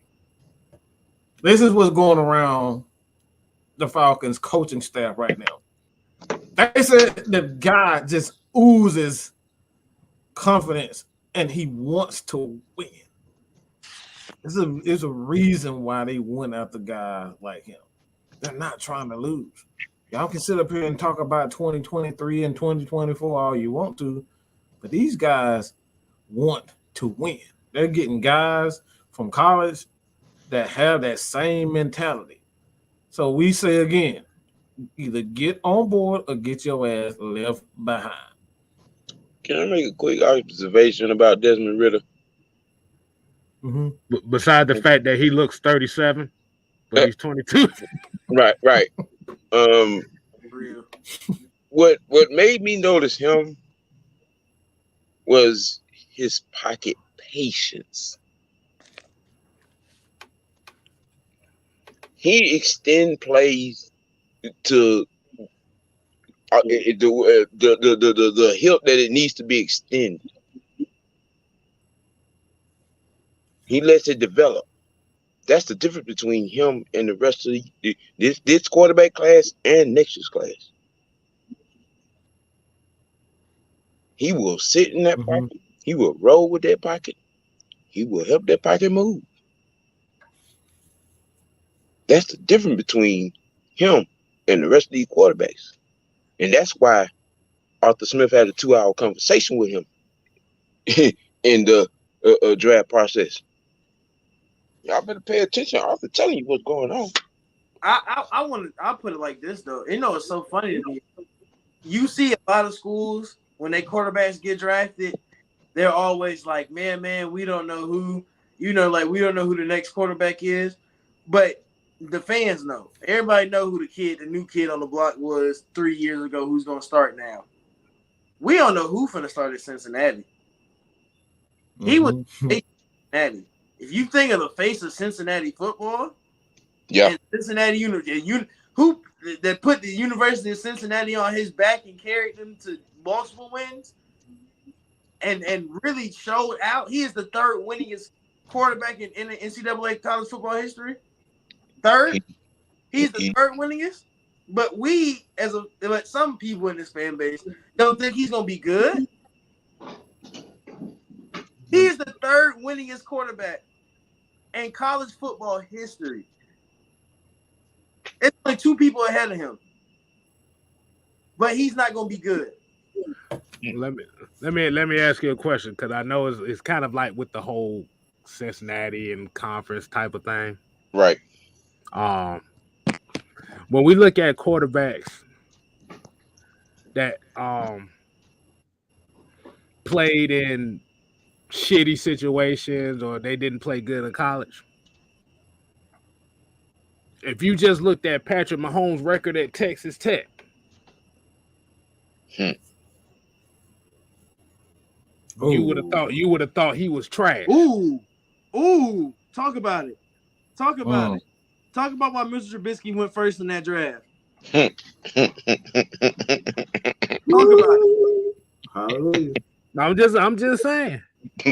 We about to get on y'all ass. We talked about Malik Willis, and when Malik Willis and Liberty, he was a better fit for Atlanta. But you can't tell me one Liberty game that shows that. You can't. You know what, K-Styles? You can't show me a Pittsburgh game. You couldn't show me. The only thing anybody ever remember from Pittsburgh with Kenny Pickett was the fake slide. That was a coach.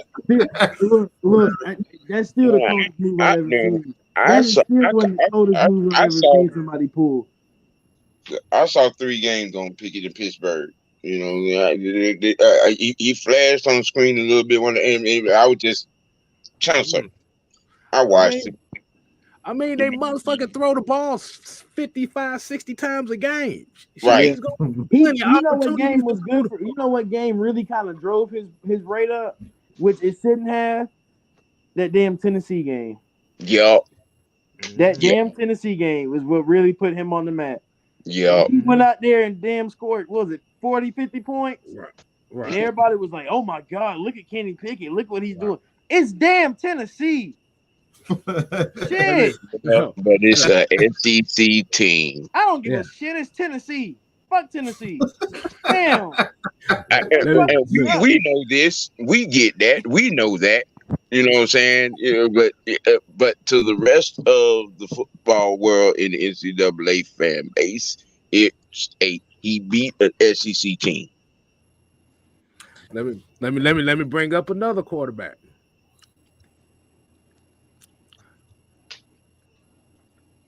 Russell Wilson was projected to be a career backup. Oh boy. Mm. Do y'all remember that? Mm-hmm. Then he going what round he go? I Fourth don't round, fifth understand round? why was that, considering what he did at Wisconsin. He was picked the exact same pick as Desmond Ridder, third round, Yep. 74th Crazy. overall pick. Yep. Crazy. Yep. That's kind of scary. Remember, RG3 and Andrew Luck were supposed to be the new generation guys. Yeah. Josh Allen was the kid with the strong arm, but couldn't nobody name me a game at Wyoming that everybody thought he was the kid with the strong arm, but nobody thought he was gonna be like up here in the top 5 in the league. No. You know what's crazy? If you look at how Luke Fickell talks about Desmond Ridder, like if you just go look, they started that program together. They started at the same time. Him and Ridder started at the same time. If you look at what Desmond Ridder did, it's like what that coach, what his college coach says about him, and what he said he taught him. They were teaching each other how to be leaders together. This is a kid. This is an 18-year-old kid, man. This is an 18-year-old kid, and it's a head coach talking about he learned from him while he was growing. They grew up together as coach and quarterback. Arthur Smith is in his second year. Desmond Ridder's in his first. Let's think about that growth they gonna have in the next couple years. Let me give you some more names. Did you think Dak Prescott was gonna be where he at right now? No way. Yeah. One of the better quarterbacks in that. That's just me. I thought he was. He was the best quarterback in that whole entire class. He was the best quarterback. Yeah. He was. I felt like that Dallas, called a steal when they drafted him where they drafted him. Mm-hmm. And when Romo went down with that injury, and that boy got the ball, I said, "Oh, it's over with Romo. He's not getting that job back." Yeah, I said that then, and it went like that. Aaron Rodgers, he was okay in college, but he wasn't like the great. He failed the 24 for a reason. Yeah. Well, the significant advantage that Aaron Rodgers had for his career is that he sat for 3 years. Right. He sat and learned. But like I said, the thing that I'm saying is you don't know. You think you know. You don't know. We seen Mel Kiper Jr. with these quarterbacks for the last 20 years. Don't even bring his name. You know now, K Styles. You know how I feel about damn Mel Kiper. We ain't even gonna bring his name. Bro, I made my whole reputation on this goddamn stream about Mel Kiper's stupid ass. Dumbass. Nigga is dumb. That's somebody that's real dumb. Like we talk shit, but like, bro, Mel Kiper, I feel like he be getting paid because the shit he be saying. I be like, bro, he get paid. The agents pay him under the table. You can tell. You can just see how he be trying. There's no way last year. You know it's so funny. We were sitting at 4, and I said, okay, if we're gonna go by quarterbacks, if we were gonna get a quarterback last year, I said, okay, we're gonna be able to get Zach Wilson because Zach Wilson isn't going top 3. Zach Wilson gonna drop to 4. So cool. Let's just get Zach to sit behind Matt Ryan for a year. So we get to the draft, and all I just start seeing all these mock drafts, and I'm like, why is Zach Wilson at number 2? Why did he start going to the Jets? And lo and behold, I turn on ESPN and I see Mel Kiper with that wig on his fucking head talking about, oh my God, Zach Wilson is like the best quarterback behind Trevor Lawrence. You need to go get him. Mike. Who guessed that first? Who guessed that was gonna happen? I called that. I called that shit right before the 2021 playoffs, I said Mel Kiper was gonna hype Zach Wilson's ass up, and Lord and behold, he did. You did. You know what's so funny? Because I remember that you did say that. You said he gonna hype Zach Wilson up. It's always one quarterback. He'll always hype up, and it'll never fail you. He'll always get one. Mm-hmm. And I really think Kenny Pickett was the one this year. And Kenny Pickett to me wasn't the number one quarterback. It was Desmond Ridder in my eyes. So, and that's because y'all know I love O linemen, I love D linemen. I love my big heavyset boys. But one thing about my big heavyset boys, they gotta have somebody good behind them to make them look good, right? Y'all always we always talk about how they gotta protect. Sometimes it's on the quarterback, sometimes. And when we think about it, Matt, it was never really and truly, it was never on Matt. Now we can call Matt a statue and we can say Matt didn't move, but Matt got the ball out on time most of the time. When the Matt needed the ball to get out, he got the ball out. And sometimes if he couldn't get the ball out, it was because the O-line sucked. So you think about what you get with Ridder and with this O-line being young. Mind you, this O-line, the oldest person on this O-line is Jake Matthews. Everybody else on this team is the starting O-line right now. Hennessy is a 4-year player. You got McGarry and Lindstrom, who are 3-year players. Well, they're 4-year players. No, so Hennessy's a 5th-year player. And then you got oh my God. What is the one where everybody tries to shit talk? Oh, what's his name? Why did it just slip my head? What's his name? Light skin boy. He started at guard. Our damn starting guard. What's our starting guard's name? Oh my God, why did his name just slip my mind? Who? Jalen Mayfield? Yeah, Mayfield. And this is his 2nd year. So this is a relative young O-line that still has to blossom. That we still went and got a Fetty, who isn't that old. We still went and got another guard. We still went and got all of these guys. And I'm doing a show on this. I'm going to do a whole show on it, but I just want to touch on it real quick. What Ridder gets is an O-line I wouldn't say groom, but at the same time he can groom. Right? This is an O-line where Arthur Smith and Desmond Ridder can really sit down and damn sure, and really this year's going to be Mariota. They can damn sure sit down right now and be like, I need this. I need my tackle to do this. I need my guard to do this on this play. If I roll out, I want my tackle to let the DN come so he can be my lead blocker if I roll out and I got to go upfield. There's a lot of stuff in here. There's a lot of stuff with these guys where it's gonna be this is a thing where O-line, like the O-line play is gonna get so much better because they're young and they're gonna get taught what to do with this mobile quarterback. Like we're gonna have a mobile quarterback, y'all, for the next couple of years. Y'all was so complaining about how Matt stayed in the pocket. Now you finna get an O-lineman. I mean, now you finna get a quarterback that want to run, that can run. And now if he gets sacked, what's gonna be y'all excuse? Y'all have no excuses at that point once he gets sacked because he ran. If you can run from a sack, you can run from a sack. That's how I see it. And it's as an old lineman, when you can't run from sacks when damn I got 5-6 niggas running at me. You ain't running from no sack. You getting hit. And you go tell your quarterback, hey, you better get that ball out fast. And that's what it is now. They have to you got to realize these guys, the amount of talent we have on that O-line that everybody wants to say that sucks, it's going to be so funny to see next year. It's going to be so funny to see next year. Because it's nothing but dogs, y'all. It's nothing but dogs. They just ain't ready yet. They like dogs they like puppies. They just hit 8 weeks this year, y'all. They just hit 8 weeks. They about to get sold. You can take them home. They about to get big. And that's what's gonna happen. They was nurturing. This year they about time. It's ready for them to go. Yeah. Hey, let me read this right quick. Okay, when we talk about Mel Kiper worst draft takes, guess who was the number one worst? This is what was said about Russell Wilson.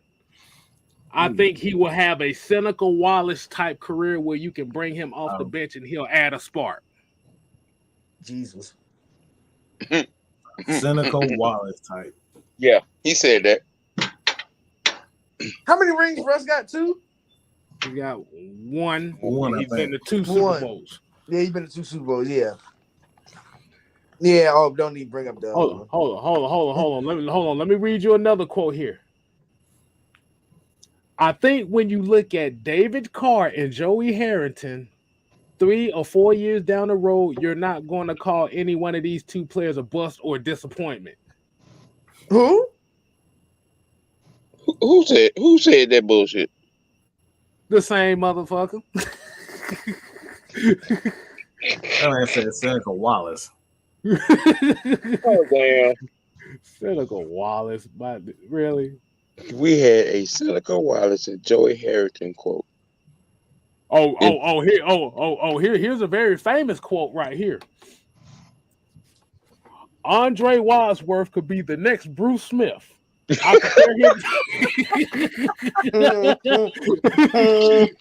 I'm not laughing at that. I'm not laughing at that. I remember Is that. he still even alive? That's what I want to know. That's a damn shit. Look at that. I compare him to Smith in terms of his natural instincts and athleticism, getting after the quarterback. That man said Andre Wadsworth. Yeah.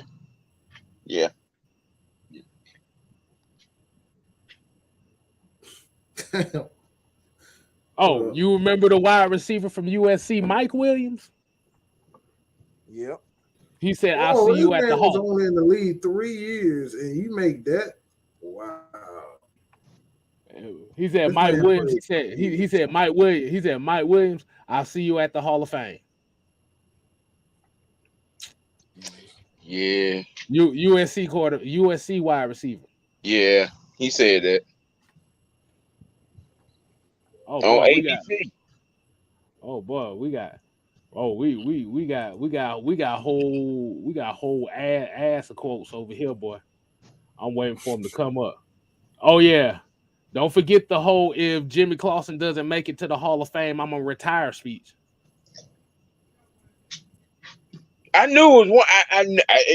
I was trying to remember who he said that about. Mm-hmm. Well, who was he beefing with in that draft? Because I watched the documentary on it. I know it was the Indy GM, but what player was it? What player was it? I forgot who it was. Wasn't it? It was about Harbaugh, wasn't it? I know Harbaugh was in it. It was something about Harbaugh because Harbaugh was still playing. God, Mel Kiper been around talking bad shit for years. God. Said LaDainian Tomlinson was only good in college because of the competition. TCU? Jeez. Why do people still listen to him though? That's my thing. I think that hair coloring he been using since '68. Goddamn, you know what I'm saying? It sucked his brain. Hold on. We got another one here.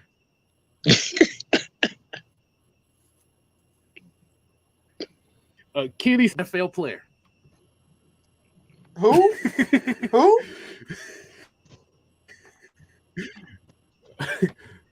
Achilles Smith. Oh Jesus.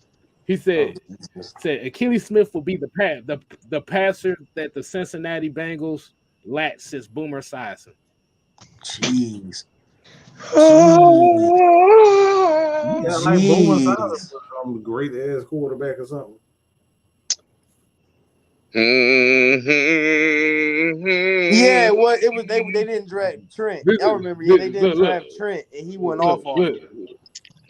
Look, this is the same guy that said that the 2011 quarterback class that Ricky Stanzi was going to be the best quarterback in that class. Wait. Who was in the 2011 class? Cam Newton, Andy Dalton. Wow. Wow, damn, that made me that was Cam got drafted in 2011? Yep. God.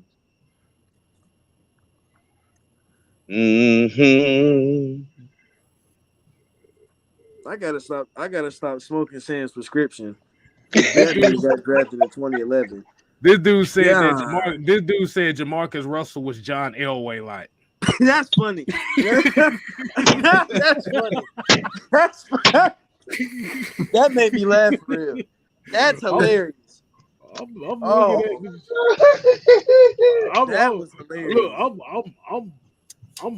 I'm pulling quotes out here, bro. Yeah, yeah. I'm pulling quotes out the yin yang of it. Dude said, he said, he said, Ryan Leaf was more mature than Drew Bledsoe. He's very much a grown-up 21-year-old. Quote. What? Yeah, he Stop said talking to me, huh? yeah. Stop talking to me. You mean that guy? Hey, that's all I need to read. Stop talking Basically, to me. exactly.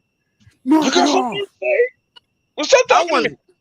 bro. But I want to just point this out real quick, right? So in the 4 years Desmond Ridder started in college, right? He only threw 28 interceptions. He had a QB rating. He had a QB rating of 145.8. That you got to think. That's yeah. He ended his college career with a 62% completion rate. So that's over half of his passes were caught. He ended with 10,000 yards. And in 2021, his best year throwing, well, this is probably she really could have been. He had more attempts. So he averaged in 2020. This is his senior year. He ended with a 64% or 65% completion percentage, 3,334 yards. He had 8 yards, bro. Bro, you gotta think 30 touchdowns and 8 picks. You think of that ratio? A 30-8 ratio? and at least 25 of those touchdowns came against the blitz. Came through against the blitz. I gotta say this though before I get to that. But I said whoever wins this job is going to be the guy that makes the least mistakes. That's it. Yeah, Arthur doesn't play. He does not like quarterbacks who make a lot of mistakes. You got to be able to. So if Marcus Mariota is that guy, and I fully expect him to be that guy because he got the most experience. But if Marcus Mariota comes out and he's making a lot of mistakes, he's not taking care of the ball, oh, he's going to bring in Desmond Ridder. We can believe that. Oh, definitely. So, oh, yeah. He does not do mistakes. That's one thing about Arthur. He does not do mistakes. He will light your ass on fire. Okay? He will light your ass on fire. We've seen it during the game where he cussing out his coaches for doing dumb shit on the sideline. And he just heated. Oh, he was cussing out wide receivers for not knowing the damn play. Oh, yeah. Right. Right. He don't do mistakes. Right. This man, like, I feel like y'all don't understand. Like, you got two quarterbacks, and just to be an asshole. Let me go look up Marcus Mariota stats in college, just to be an asshole. We don't need that, TJ. We don't need that. I just want to get. He threw 4 picks. He threw 4 picks his senior year. What? You got two quarterbacks that are literally that have been shown that they don't make a lot of mistakes. Mariota he had 4 offensive coordinators in his first 5 years. So what do you think that's going to do to somebody? In his first 5 years in the NFL, he had 4 coordinators. Or 3 or 4. Right.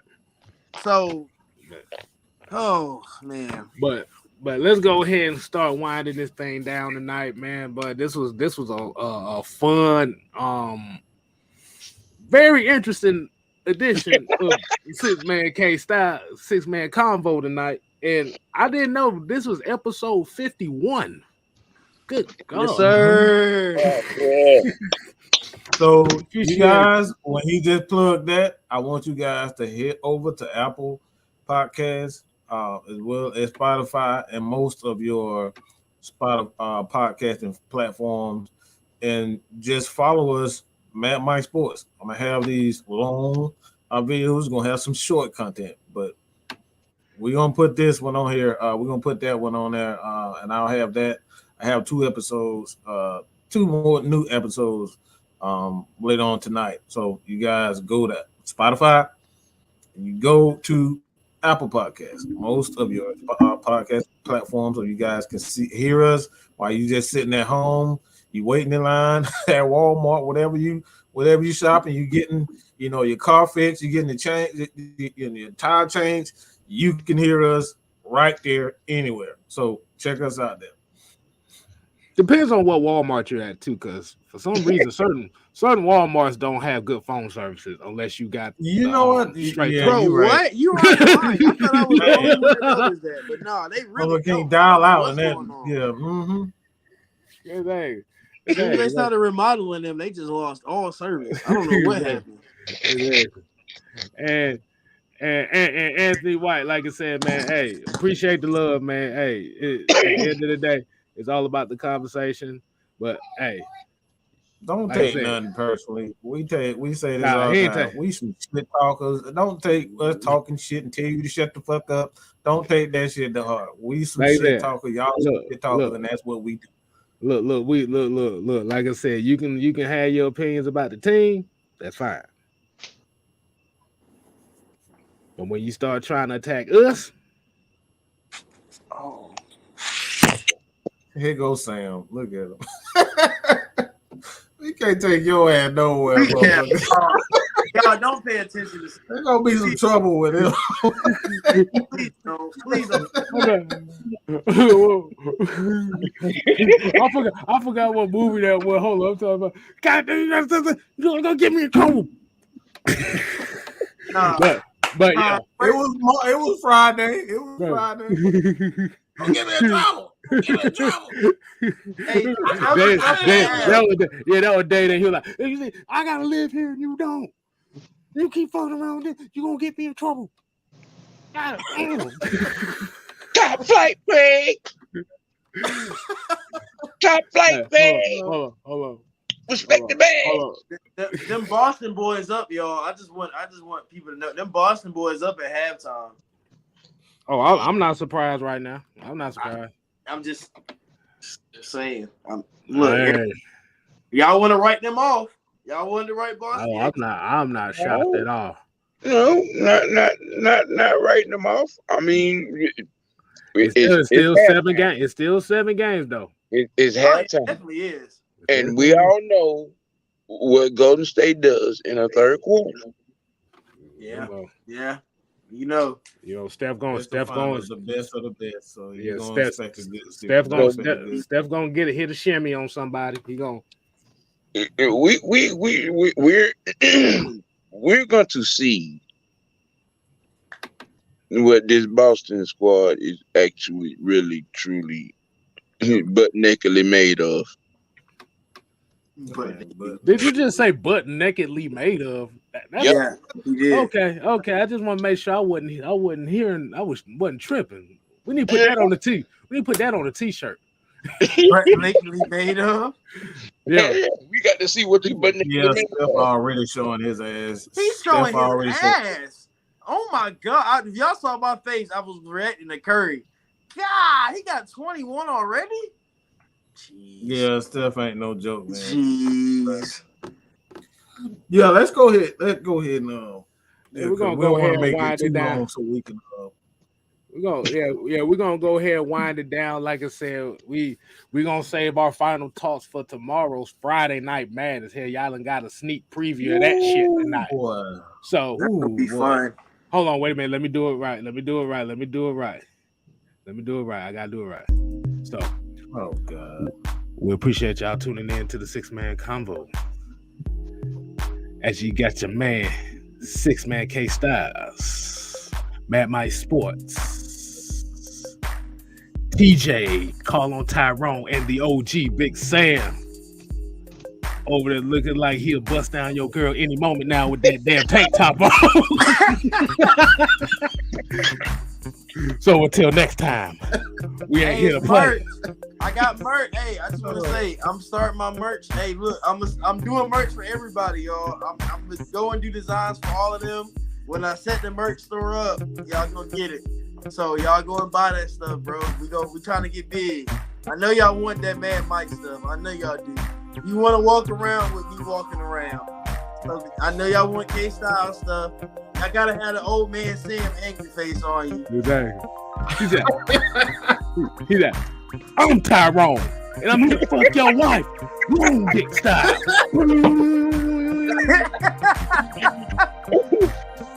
So, until tomorrow on Friday Night Madness, we ain't here to play.